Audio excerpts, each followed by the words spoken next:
Alright, welcome to another episode of our home workout of today. Now what you need for the first part of today is a set of light bottles, and I'm really gonna emphasize the word light here because you don't want to do this with 5 kilo dumbbells and such, because we're just trying to get a good warm up in here. We're gonna focus the warm up on the shoulders, getting them nice and warm and mobile at the same time, and also gonna work on the hips, the hamstrings and the glutes all at the same time. And we'll throw 2 movements in a Tabata session, which I'll show you guys how to set the interval timer in a second. First, let's have a look at Fred and Marloes demoing the first 2 movements of the day. For the first one, you're going to grab your set of bottles, you're going to place your feet underneath your hips. From there, you're going to have the bottles spinning outside, and you're going to start making rotations. And let's start with rotations forward. Range of motion here is you can go as big as you can while still being in control of what you're doing. Now, you can either go forward, but I'm also going to allow you guys to move backwards. Can you guys move backwards? Here you go. What I would suggest we do is every interval we're doing a shoulder circle here or arm circle. We're going to just change the direction, so we hit forward twice and we hit backwards twice. Let's take a quick break here. Now, if this is very complicated for you to do, or it feels a bit iffy or pinchy in certain spots, I want you to just ditch the bottles and just do this without bottles. There's nothing wrong with that. Now our second movement is going to sound very weird. We're going to literally just touch the floor and then just stand up again from there. But I really need you to do the following. I'm going to have Marloes extend her legs and Fred have a slight knee bend. And the idea is this: you lean back with the hips, you reach forward, you touch the floor, you come back up and extend. You guys go nice and slow and show the people at home what to do. Touch the floor, stand up, extend all the way, maybe lean back a bit. Here we go. Go back to the floor. I like it. Let's call this a little yoga warm-up here. There's probably a name for this pose as well. Like the leaning down and leaning back movement. That's probably the true yoga name that's come up with. I think it's called the Jupiter or the Uranus. Here we go. I think it's Uranus. Yeah, that's it. So this warm-up is going to take exactly 4 minutes, to be precisely 3 minutes and 50 seconds. How do you set the timer? Well, on your smartwatch app, you can use the Tabata timer. You want to set it at 8 rounds of 20 seconds of work and 10 seconds of rest. Every 20-second time frame, you're going to alternate between the arm circles and the touching the floor and standing up and leaning back kind of movement. Every time, again, you do the arm circles, you just simply switch direction. You either go forward or backward. Make sure you do both twice. I'm going to have Fred and Marloes start the intervals with you guys, so please set your timer, grab your bottles, and start this one with us. You guys ready? We start in 10 seconds, and we start rotating forward with the arms and with the bottles. We have light bottles here, which I emphasize you guys to use. In 3, 2, 1, let's go. So again, guys, recommendation here is going for a very big range of motion while being in control. So you're never letting go of the object. You're just making big circles here. If you need to drop the bottles for that and just go without, that is all good. Make sure you stand firmly and don't start leaning back when you have the arms behind you. All right, 10 seconds to put the bottles down and then actually start touching the floor, coming back up right after that. Slight knee bend or extended legs, depending on your hamstring mobility. Nailed that one. That's very good. So touch the floor. And if you touch the floor, I don't want to see too much of a knee bend, as in excessive knee bend. So your knees stay on your ankles. You're really reaching back with your butt. Like there's something behind you you want to touch or you want to show it to someone. That's also possible. So this is the Jupiter. And we grab the bottles again and we start rotating backwards right now in a couple of seconds, because there's 10 seconds of rest in between the intervals, and there's your go. Nice. Big circles. Now when you reach overhead, keep your belly tight so you don't arch the lower back, which makes it more actually tougher on the shoulders. And guess what? That's what we need here. So even when you practice mobility, you can still load it up a tiny bit like we're doing right now. Don't overdo it. We don't want to brag about how much we can arm circle, right? That's not really a big deal here. Okay, we're going to go to our fourth interval of 8 in total, touching the floor and reaching back. Here you go. Love how they're executing this. So this is a very simple and nice warm-up. It's actually a very nice way of starting your day. Just some arm circles and floor touches. You guys continue for another half of this, and we meet you guys back in a second.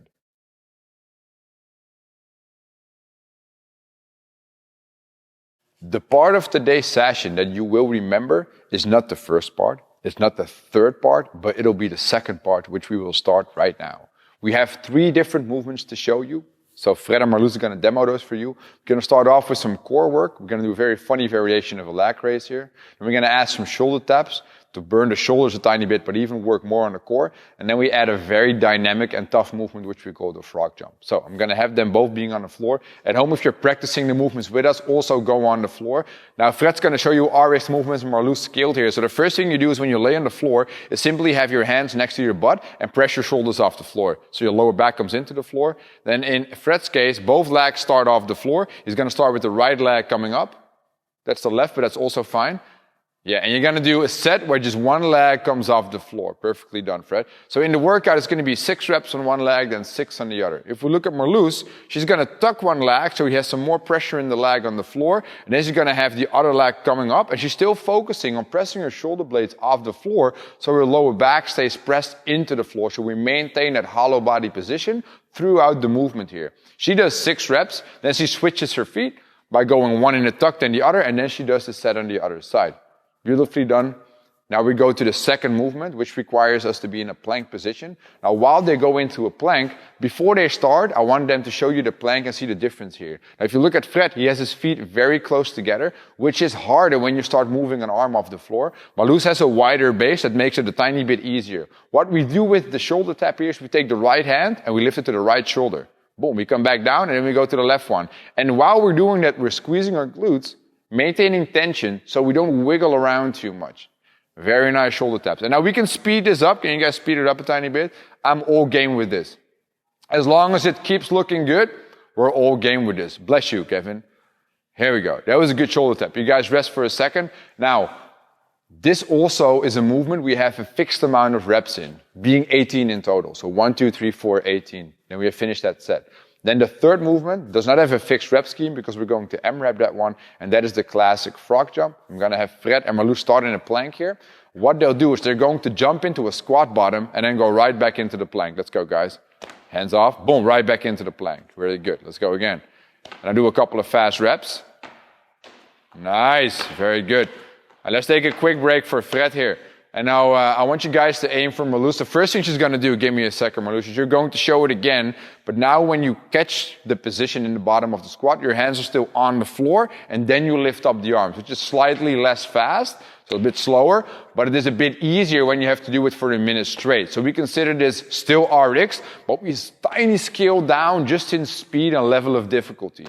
Now, if jumping is an issue because of apartment problems, for example, of a jumping injury, we do the walking groiner.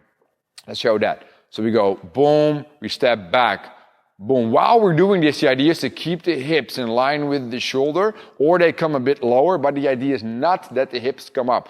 Marloes' very simple target is to place her foot next to her hand with the heel being in the floor as kind of a range of motion standard she's setting for herself. Great job, Marloes. Now she's going to count the reps as being 1, 2, 3, etc.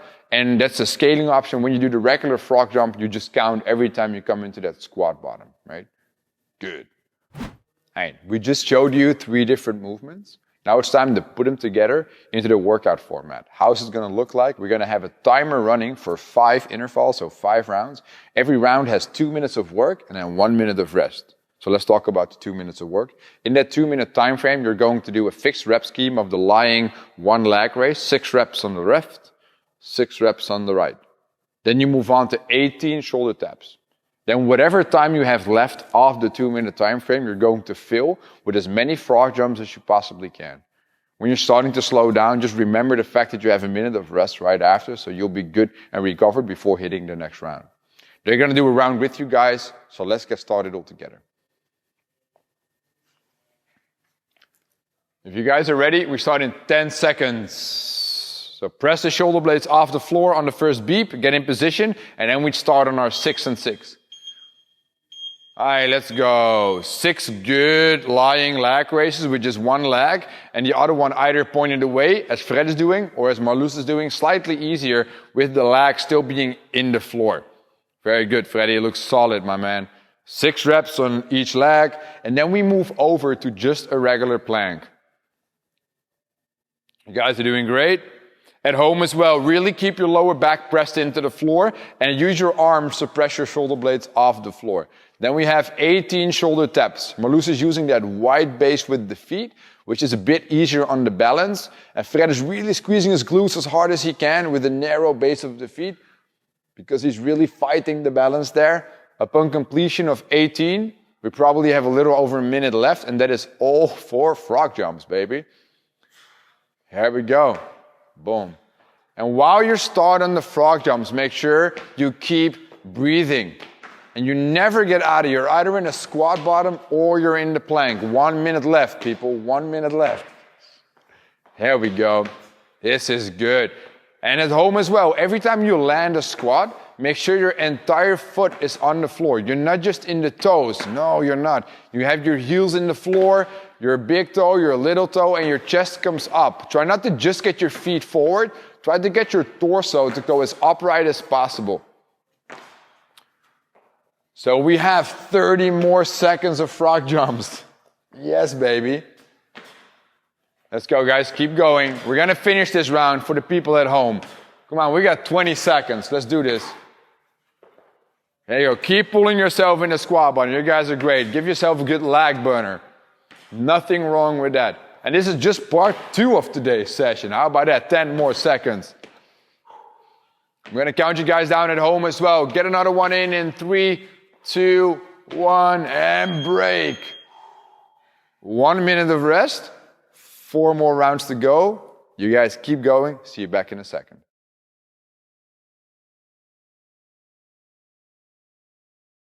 I hope you guys are kind of recovered and are ready to do our finisher of today. So we're going to introduce 2 movements again, and these 2 movements will be mixed in the last portion of today's session. Now, what we first need is our set of bottles, because we're going to do this. We're going to have the bottles touching the floor, and we're going to bring them overhead. Let's have a look at Fred and Marloes here. So guys, what I want you to do is you're going to grab the bottles, you're going to touch the floor. When you touch the floor with the bottles, I want chest up, butt down. Can you do that as well? Good. Chest up, butt down. From there, we just go through the legs and hips, boom, finish overhead. Boom. Let's go back down to the floor. You guys do a couple of reps for me, please. Good. If you have at home light weights like dumbbells and such, or just like 1 plate or 1 dumbbell, you can also use that. Whatever is on the light side and allows you to keep moving is great to do. When we hit that overhead position, make sure we have our belly tight and our butt squeezed so we don't start arching in the back here. Great reps, guys. Now let's have a look at Marloes for 2 options that has to do with injuries. The first injury option we show you is if overhead hurts, even with light bottles. In that case, we'll do like a kind of muscle clean variation from the floor. So we go in between the legs, we go up, we go to the shoulder. The idea is that using the hips and knees extending as much as possible to drive force into the object, even though it's very light, and then just flip the arms underneath the object that you have there. Great job, Marloes. Now, the last movement that we do as an injury option here is going to be if you have some kind of elbow thing going on that does not help you with that pulling thing here, so bending that elbow. So what do you do then is you're going to do kind of like a kettlebell swing with the bottles, finishing all the way overhead. Let's have a look at that. So we're going to use the bottles, we're going to swing it, we're going to bring it overhead, and every time we hit overhead, we're going to squeeze the butt as hard as we can to allow the back to stay nice and flat and to allow any form of arching to not be allowed. That's how you allow stuff to not allow it. That's very good. Now, let's have a look at our second movement, because this was just injury scaling. Our second movement is very similar to the one we just did in the second part, and it's going to be the lying lag raise. So I need you guys to go on the floor for me. Now, in the starting position, Fred, you just lay down. You're going to have your hands next to your butt again, and you're going to press your shoulder blades off the floor. Boom. Marloes is going to have her hands right underneath her butt for some more support, which is a bit easier because it automatically places the shoulder blades off the floor. Then you're going to get your legs together, slightly off the floor in the start. Now from there, we're going to go to perpendicular to the floor. We come back down. Right before the floor, we come back up. And we keep the legs as straight as possible. So range of motion wise, ladies and gentlemen, at home as well, you're going to barely or not at all touch the floor and come back up. What I don't want to see is hitting the floor, and I also don't want you to go up less than what we're showing you right here. Now, if this is extremely hard for you to do, Fred, you can stop right now. You can, like Marloes is doing, start bending the knees a little bit or something, then extend them straight up. This is way easier. Why is it easier? The more weight close to the body, in contradiction to away from the body, the easier it's going to be on the core. And that's exactly what we do here with the scaling option.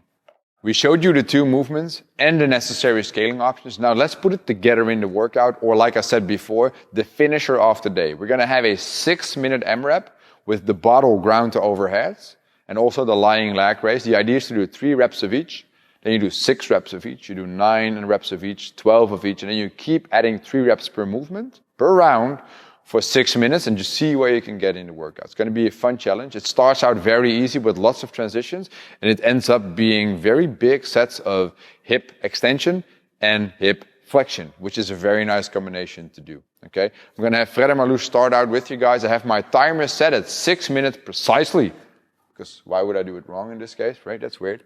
We start in 10 seconds.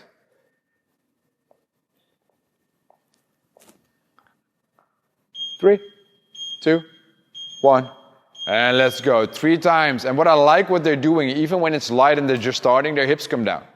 So their hips come down, so they're utilizing their legs and hips as much as possible to drive the bottles overhead. Right after, they go on the floor, 2 at the same time, Freddy, so that's a no rep. That's number 1 in that case. Here we go, buddy. That's 2. And that's 3. Very good. Now really at home as well, when you're RXing this kind of, right, I really want you to use your arms pressed in the floor to allow your shoulders to come off the floor in that lying leg raise. So your lower back stays in the floor on the lying leg raise. And if that's very hard for you to maintain, then instead of just finding your way around it, you're gonna, like Marloes, just have your hands underneath your butt, which is easier with lifting the shoulders off. You're protecting the lower back a bit more there. Nice, guys. We're in the round of 6 right now. And we're only 50 seconds in, so we're doing great here. Like I said in the beginning, it's more transition than actually moving, but we'll end up doing very big sets of lying leg raises, probably getting close to rounds of 24, 27, maybe even 30 reps of movement. And it's fast moving with the bottles, and you can always speed up there, but the lying leg raise is just a one-pace thing. You cannot really speed up the lying leg raise. So they're doing the 9 ground to overhead right now with the bottles before moving on to the 9 lying leg raises. And we're only 1.5 minutes in, which means we have 4.5 minutes to go. You guys continue and see you next time.